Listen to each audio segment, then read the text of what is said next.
Alors tout d'abord, merci de votre présence à cette conférence de presse. Je voudrais particulièrement remercier Christian Prudhomme pour sa présence, mais au-delà de sa présence aujourd'hui, pour sa disponibilité, sa sympathie et pour le plaisir qu'il nous procure lorsqu'on travaille avec lui et globalement avec le Tour de France et avec ASO. Ils sont non seulement performants, mais en plus toujours à l'écoute et toujours prêts à nous rendre service et à nous aider. Sa présence ce soir est un signe aussi, puisque après la journée longue qu'il a passée hier et la très très belle présentation qu'il nous a faite à Paris, eh bien, il est parmi nous aujourd'hui et c'est réellement un plaisir et je veux vraiment le remercier. Il vous racontera un peu plus comment il en est venu un soir, après le critérium du Dauphiné libéré, à m'emmener avec Bernard Hinault et Jean-Étienne Amaury au col de Sarenne pour me dire, bien écoute, c'était en 2010, pour me dire on voudrait passer un jour sur cette route. Et donc, n'étant pas un cycliste très performant, je me suis tourné vers Bernard Hinault en disant Bernard, tu penses qu'on peut rouler sur cette route correctement, même avec des travaux? Et Bernard, sans problème, a dit je pourrais presque le faire dans l'état où la route est aujourd'hui, il n'y a pas de problème. N'empêche que pour y aller, on a laissé déjà tout un dessous de Skoda pour passer les passages gais, et on s'est dit là, il va y avoir quand même pas mal de travail. Donc au passage derrière, là, je peux saluer l'accord de tous les maires, des 20 communes de la communauté de communes qui ont comme un seul homme derrière voté et accepté de faire les travaux de réalisation de cette route pour nous permettre l'année prochaine de passer au niveau du Tour de France. Donc c'est vrai que c'est un secret qui et pourtant a eu quelques fuites, mais malgré tout, eh bien, depuis 2010, ça fait 2 ans que l'histoire s'est engagée sur cette route, que des travaux ont eu lieu l'année dernière avec un coût financier global d'environ 500 000 €, que certains travaux sont encore en cours cette année et qu'il y aura des réalisations au printemps prochain avec notamment une mise en sécurité de la route qui sera importante puisqu'il y a quelques virages qui nécessitent que l'on mette des protections pour éviter tout accident. La gestion, eh bien, ma foi, c'est à partir d'aujourd'hui que ASO va travailler avec le Conseil général, la préfecture et nous-mêmes de façon à faire en sorte que tout se passe bien, que la route soit dans d'excellentes conditions de sécurité. Voilà ce que je voulais vous dire en préambule. Merci de votre accueil et puis je vais laisser Christian vous présenter un peu ce qu'il y avait avant cette demande et comment il en est arrivé là et avec quelles personnes. Mais en tout cas, on croise les doigts pour que l'année prochaine soit un super Tour de France avec tout ce qu'il y aura, y compris sur la montée de l'Alpe, et comme l'a dit Christian, les 42 virages. Merci Jean-Yves. Bonjour. En vérité, l'histoire de l'étape 2013, elle commence en 2010 sur un malentendu. Un malentendu en interne chez ASO. L'étape que je souhaitais pour 2011, Modane-l'Alpe d'Huez, ne plaisait pas aux anciens coureurs qui travaillaient avec moi. Ils trouvaient que c'était trop court. Et je leur disais, mais si, il faut des étapes courtes, il faut varier les distances, et Modane-l'Alpe d'Huez, ça va être formidable. Et Thierry Gouvenou, qui est le successeur de Jean-François Pécheux, donc qui sera demain le directeur des compétitions chez nous, me dit, alors on peut faire un truc, on peut faire Modane-l'Alpe d'Huez, mais il faut le faire 2 fois, l'Alpe d'Huez. Ah, je lui dis, mais c'est une idée formidable, mais pas pour 2011. 2011, on va faire Modane-l'Alpe d'Huez, 109 km. En revanche, pour la 100e édition du Tour, c'est une idée géniale. Il me dit, mais la route, on ne peut pas descendre. Ben, je lui dis, oui, mais bon, on peut parler aux gens. On peut parler à Jean-Yves Noiret, on peut parler au maire. Et voilà comment, le soir de l'étape du Dauphiné, donc 2010, en juin 2010, alors que Jean-Yves s'attendait à ce qu'on lui parle de 2011, on lui a parlé de 2013, d'abord. Dans cette voiture, il y avait effectivement Bernard Hinault, Jean-Étienne Amaury, notre président, et nous deux. Et l'histoire est partie comme ça. Ce qui m'a vraiment frappé et fait très plaisir, comme à toi sans doute Jean-Yves, c'est qu'hier au Palais des Congrès, et malgré les fuites, quand j'ai annoncé ça, la salle a applaudi spontanément. C'est-à-dire que j'ai dû m'interrompre parce que ça applaudissait. C'est une salle de 4000 personnes qui était bondée et la salle a applaudi. C'est-à-dire que l'Alpe d'Huez, c'était évidemment un nom frappant dans l'histoire du Tour. Mais l'Alpe d'Huez 2 fois, pour les gens qui aiment le vélo, c'est quelque chose de formidable. Évidemment d'intéressant médiatiquement, d'intéressant pour fédérer. Moi, ce qui me plaît beaucoup aussi, et tu l'as rappelé Jean-Yves, c'est que le Tour, c'est une épreuve qui fédère, la preuve dans ta communauté de communes avec les 20 maires dont tu parlais, mais c'est aussi... L'Alpe d'Huez est arrivé tard dans l'histoire du Tour, finalement, en 1952, 53 c'est le cinquantenaire du Tour, et puis avant 76, finalement, il n'y avait pas eu de vraie histoire. Il y avait Fausto Coppi qui gagne, la toute première arrivée en altitude de l'histoire du Tour, elle est ici. Ensuite, il n'y a rien de 52 à 76, et puis à partir de 76, voilà, avec la télé aussi, hein, et avec cette montée extraordinaire qui est la plus télégénique qui existe. Donc le développement de l'Alpe comme station incontournable du Tour de France. Mais mettre l'Alpe d'Huez sur le parcours du Tour 2013, c'était une évidence. Sur le parcours de la 100e édition, c'était même une nécessité. Mais l'avoir 2 fois, c'est mieux. Voilà, donc 2 fois le même jour, puisqu'en 79, il y avait déjà 2 fois l'Alpe, mais 2 jours différents. L'Alpe, à l'époque, ça prouvait déjà, d'ailleurs, les liens qu'il y avait entre l'Alpe et le Tour, avant Éric Muller et Jean-Marie Leblanc, avant Jean-Yves et moi. L'Alpe avait accepté de pallier le forfait d'une autre station au dernier moment, en 79. Donc, ça va évidemment être une étape marquante. Ça va être une étape très forte. Ça va être... Moi, ce que j'aime aussi, c'est le côté pile et face de cette étape, c'est-à-dire la montée avec la foule que l'on connaît, et puis le changement d'univers complet dès lors qu'on passe le col de Sarenne. Même dès lors qu'on est sorti de la station. Sarenne, j'ai eu la chance d'y skier 3 fois. La première fois que je suis venu à l'Alpe, c'était en 69. Avec mes parents, printemps 69, il y avait encore les anneaux olympiques qui étaient sur la route, les anneaux de la piste de Bob, des Jeux de Grenoble. Et en voyant ça, je me disais, mais... parce que j'avais aucun souvenir, évidemment, de 52, je ne suis pas si vieux que ça, quand même. Et je me disais, mais à quoi ça peut correspondre comme classification dans le Tour de France? À quoi ça pourrait correspondre, cette montée de l'Alpe d'Huez? Et à l'époque, il n'y avait pas de col hors catégorie, c'était les premières catégories. Et évidemment, quand c'est arrivé en 67, je me disais, ah ben c'est quand même normal, parce qu'une montée pareille, c'est normal qu'elle soit dans la catégorie la plus forte. Mais là, c'est donc pour tous un nom. Aujourd'hui, vous avez la philosophie, le nom est bien prétentieux, mais ce qui nous a guidés dans cette 100e édition, c'est le présent et l'avenir. C'est-à-dire que aujourd'hui, les 2 montées les plus mythiques de France, c'est le Ventoux et l'Alpe d'Huez. Quand vous allez à l'étranger notamment, ils vous parlent de l'Alpe d'Huez et du Ventoux. Et faire 2 fois l'Alpe d'Huez, pour tous les amoureux du vélo, c'est un sacré cadeau, Jean-Yves, que tu fais ou que nous faisons ensemble à tous ceux qui aiment. Voilà. Je voulais juste revenir et intervenir sur un aspect un peu plus financier et très pragmatique, c'est les retombées économiques. L'Alpe d'Huez et le vélo, c'est une grande histoire d'amour, ça sera la 27e édition, enfin la 26e fois pendant que l'Alpe d'Huez sera ville-étape du Tour de France.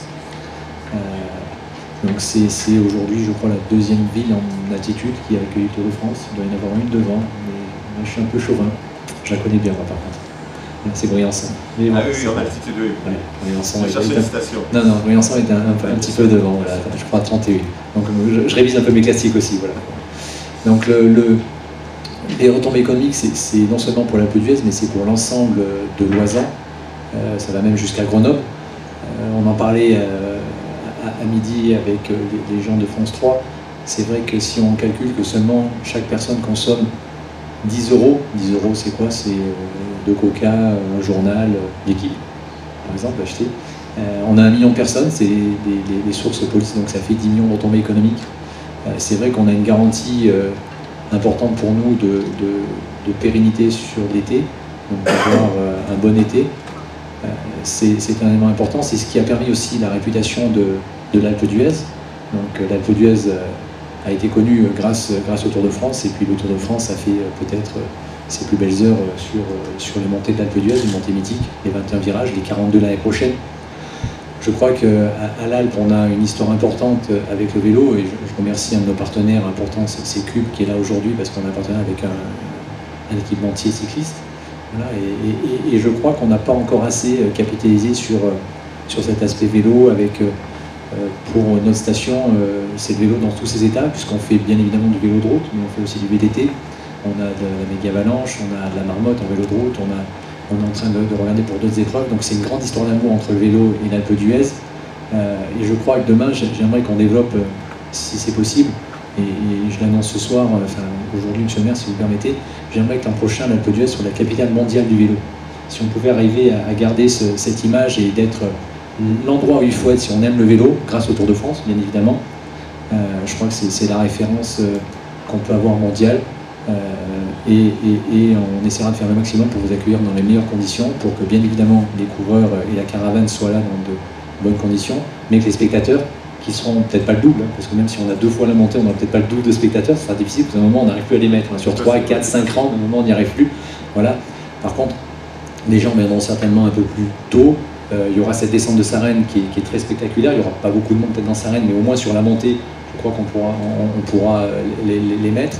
Et puis le transfert, pour que les gens puissent les voir passer 2 fois, il faut s'attendre à avoir des grosses colonies, bien évidemment hollandais, mais d'autres personnes qui viendront ici et qui profiteront de rester dans la région chez nous pour visiter aussi l'ensemble de Loisan. On va travailler à ce côté-là avec nos partenaires des autres stations pour essayer d'héberger, parce qu'on est déjà complet, a priori. Aujourd'hui, on essaie de trouver de l'hébergement. Et je crois que le Tour de France a fait un très bon travail. Le service d'hébergement a déjà pris beaucoup de choses. Donc on essaye d'en trouver, mais on va travailler avec les autres stations du massif et un peu plus tôt pour essayer de garder le plus longtemps les gens ici. Et puis c'est la centième, donc j'ai vu qu'il y avait une animation le 15 juin. On va y participer, et puis nous on va essayer aussi de faire des choses par rapport à ça. Votre slogan, alors peut-être on verra tout à l'heure, c'est entrer dans la légende. Je trouve qu'il est très très bon, dans la légende du Tour. Alors peut-être vous autorisez à le reprendre sur une partie, on va regarder. Bon, je sais que vos services sont très difficiles là-dessus, mais j'espère, Christian, que tu nous aideras par rapport à ça. Voilà. Donc c'est un travail pour nous. Mais moi en tout cas, je suis très heureux de faire partie de cette 100e édition et de pouvoir vous accueillir, comme monsieur le maire, pour une grande fête du vélo qui aura lieu le 18 juillet chez nous. Merci. Juste Fabrice, tu parlais du 15 juin, effectivement, le 15 juin, c'est ce qu'on appelle le tour en un jour, c'est-à-dire que le même jour, il y aura des cyclos sur les 21 étapes du Tour 2013. Donc bien sûr que des centaines, peut-être plus de cyclos voudront monter l'Alpe d'Huez ce jour-là. Alors oui, on aurait pu peut-être faire les questions avant, mais peu importe, on va faire le film. On va juste vous montrer une bande-annonce du prochain tour, qui est destinée à passer dans les cinémas l'année prochaine, qui a été faite par Eric Anzo. Alors, certains le connaissent peut-être, c'était un jeune brillant qui était naguère à Stade 2, qui ensuite a été travaillé pour les sports sur TF1, qui est un fou de cinéma. Et cette bande-annonce-là, Jean-Yves, si tu en es donc d'accord, elle passera aussi lors du festival de cinéma de Naples en janvier. On va la regarder tout de suite, c'est voilà, quelques images du tour.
En 2010,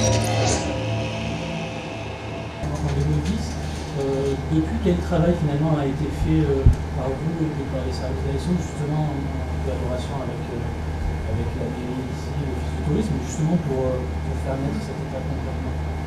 Quel travail il y a eu C'était plutôt un travail de concertation avec la communauté de communes et les 20 maires de Loisan pour que l'investissement dans un premier temps soit accepté, voté et mis au budget. Bien entendu, on a eu un retour à ce moment-là auprès de Christian et d'ASO pour dire bon bah ok, on est d'accord pour faire en sorte que la route soit opérationnelle en 2013. Partant de là, à partir du moment où tout a été voté et accepté par les confrères de Loisan, Christian a validé la date, La date, il me l'a gardée secrète et je me suis bien gardé de lui la demander parce que c'est pas la peine. Mais au moins, on savait que l'étape était prévue et on avait tout ce qu'il fallait pour qu'au niveau technique, elle soit réalisable. Sur la route, elle va rester là, il n'y a plus de travaux à faire sur la route, si ce n'est sécuriser les virages, sinon elle va rester étroite comme elle est. Elle va rester étroite comme elle est, puisque justement, si on a dit la caravane va rester sur l'Uez. Les coureurs vont passer avec des voitures, les dépanneurs et ainsi de suite, toute la partie sécurité. On va rajouter, on fait un point le 5 novembre avec justement un technicien de chez Christian pour regarder qu'est-ce qu'on doit rajouter au niveau sécurité éventuellement comme travaux supplémentaires puisqu'on les ferait l'année prochaine au mois de juin. On a prévu encore une petite tranche de travaux pour figurer un peu. On a aussi des travaux de mise en sécurité par le fait qu'il y a un espace juste après le col où il peut y avoir des pierres qui tombent et régulièrement on purge un petit peu le secteur comme on le fait d'ailleurs dans la montée de Liège pour faire en sorte que les cailloux qui sont à stade tombent. Partant de là, voilà, on sait à peu près le plus gros travail était quand même de boucher tous les passages de ruisseaux qui ne permettaient pas de passer ni en voiture et encore moins en vélo. Sur le coût total, je vais dire 500 000 euros. Ce sera à peu près 500 000 euros au niveau de la communauté de communes qui sera investie sur cette partie-là.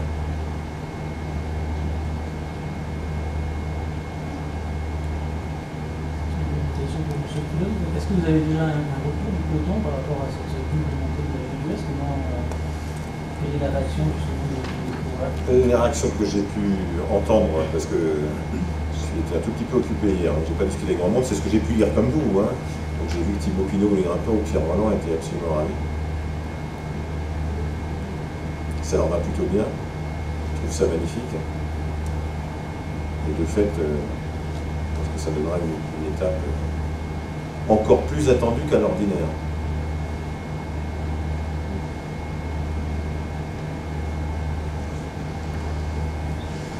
Au niveau du parcours dans l'Alpe sur le premier passage, est-ce qu'on a une idée déjà de Oui. Comment ça se passe? On va après l'Office du tourisme, on va aller tout droit. Par le sens interdit qui mène à Notre-Dame-des-Neiges. Par la chapelle? Par la chapelle. Ok. On a réservé l'esplanade de l'Office du tourisme. Voilà. On va mettre des petits gradins et puis on va faire payer. Alors ça c'est pas possible sur le tour, c'est gratuit. Ah c'est gratuit, bon, on va le faire gratuit. La route du tour est gratuite. Non voilà, il y avait d'autres possibilités. C'est vrai qu'on avait aussi étudié d'autres choses, mais aujourd'hui c'est la position de l'ASO, de Jean-Louis Pagès, qui nous demande de passer là pour éviter de mélanger les genres et surtout pour éviter de faire une descente. Parce que si on passait à l'intérieur de l'Alpe, on serait obligé de refaire un petit peu de descente vers le Riffnel, et ça, il ne le veut pas. Donc on passera dans un premier temps devant le Palais des Sports, juste devant, et on démontera, dès la fin de ce passage, on démontera les barrières pour qu'il y ait un accès libre pour accéder à l'autre partie. Avec passage au niveau des pompiers ou au-dessus par le grillage, enfin dans le centre Par le grillage devant l'office. Coupé par la place.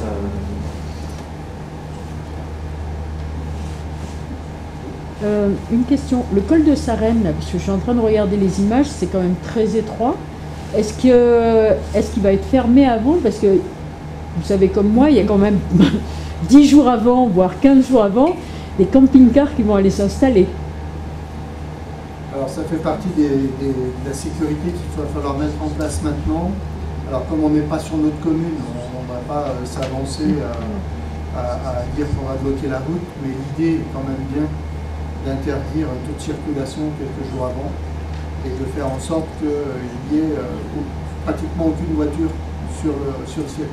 Uniquement des piétons qui pourront aller jusqu'au col de Sarenne, mais pas forcément plus loin, justement pour les problèmes de pierre et ainsi de suite. Donc il y aura certainement beaucoup de monde vers le col et un retour possible ensuite pour voir passer les coureurs lors de la deuxième montée. Sur Paris-Roubaix, c'est ce qui se fait régulièrement, par exemple. Sur Paris-Roubaix, il n'y a pas de stationnement sur le secteur Palais. Non, parce que comme je sais que il y en a, c'est bien 15 jours avant qu'ils sont installés sur la route. Hein. Donc les habitués qui ont leur virage, leur parcelle. Pas d'autres questions? Sur les retombées, vous parlez des Hollandais, donc un contingent plus important étranger. Qui d'autre? Je pense qu'on aura bien évidemment beaucoup de Britanniques, puisque bon, on a le premier et le deuxième du tour qui étaient britanniques, et ils font partir en favoris, que ce soit Wiggins ou Froome. Donc je pense une grosse colonie britannique qui vient bien évidemment l'hiver, mais qui vient aussi un peu l'été. Ce sera certainement les deux principales nationalités là, avec les Français, parce que bien évidemment Français, mais en termes d'étrangers, je trouve que ça sera, à mon avis, certainement les principaux. Même si on peut attendre aussi quelques Américains, des Allemands aussi. Il y a, je crois, le peloton est de plus en plus hétéroclite là-dessus, de plus en plus de nationalités. Je crois que le 5e était américain dans cette année, qui a un nom hollandais. Là, Merci, voilà. Donc l'ensemble des pays seront là, mais il est vrai que la plus grosse communauté, on le sait, c'est les Hollandais sont là, puisque 3 semaines, un mois avant, on a l'Alpe d'Huez qui ramène sur la station, ils viennent en masse, puisque c'est à peu près 25 000, 30 000. Pour la petite info, l'opération qu'ils font chez nous, l'an dernier, ils ont récolté, ils avaient un objectif de 30 millions, ils ont fait un chèque de 32 millions pour leur téléthon pour le cancer. Donc c'est une belle opération, ils vont revenir chez nous. Ils sont partout aussi avec cette montée, ce record de montée de l'Alpe d'Huez. Je crois que là-dessus, les gens viendront, et puis une double montée comme ça restera, je pense, hein, sauf si Christian et les services veulent faire, une montée peut-être qui ne se refera pas, historique pour marquer. Donc je ne sais pas si on aura l'occasion de le revoir une deuxième fois. En tout cas, voilà, il faudra être là parce que je ne sais pas si on aura l'occasion de le revoir une deuxième fois.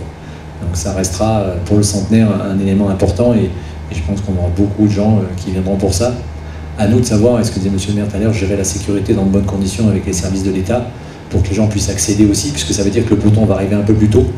Donc il va falloir aussi prévoir ça, parce que puisqu'il y a deux boucles, la première va passer plus tôt, l'étape est assez courte quand même de gap. Et voilà, et puis il n'y a pas beaucoup de... Enfin, il y a le col Normand, mais il n'y a pas de très grande unité. Donc je pense qu'au pied de l'Alpe, ça va commencer à partir, et notamment peut-être ceux qui veulent se faire voir une première fois et qui savent qu'ils n'ont pas trop de chance.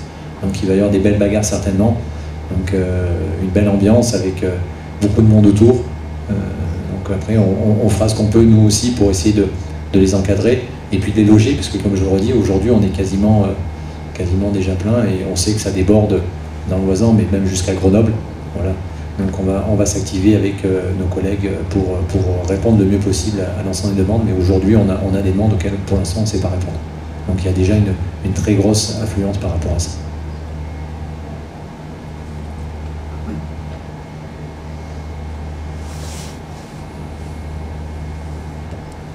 D'autres questions ?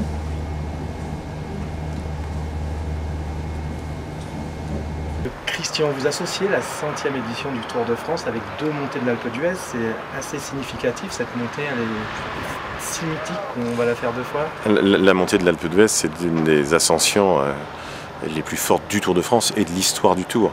C'est pas l'une des plus anciennes, bien sûr, mais en revanche, elle a été moderne tout de suite, puisque c'est tout simplement l'Alpe d'Huez, la première station qui a accueilli une arrivée d'étape du Tour. La première arrivée en altitude du Tour de France, c'était à l'Alpe d'Huez.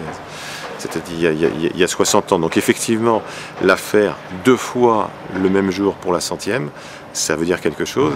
Et ça a été rendu possible par les travaux qui ont été et qui seront encore faits sur la route qui va du col de Sarenne jusqu'au barrage du Chambon. Sur le plan technique, qu'est-ce qu'il va falloir? Parce que les coureurs vont devoir monter 2 fois cette montée. Déjà, c'est assez difficile une fois. Comment ça va se passer? Ah, vous savez, l'ascension de l'Alpe est mythique, magnifique. Ça n'est pas la plus terrible ascension qui soit sur le Tour de France. Si vous montez le col de la Madeleine et le Glandon, c'est plus difficile que l'Alpe d'Huez 2 fois. En revanche, oui, il y a un impact médiatique considérable parce que la montée de l'Alpe, c'est la plus télégénique qui soit, parce qu'il y a les fameux 21 virages numérotés et qu'il y a toujours une foule immense qui se presse sur ces lacets. Et la foule sera évidemment là au rendez-vous et plus nombreuse encore sans doute.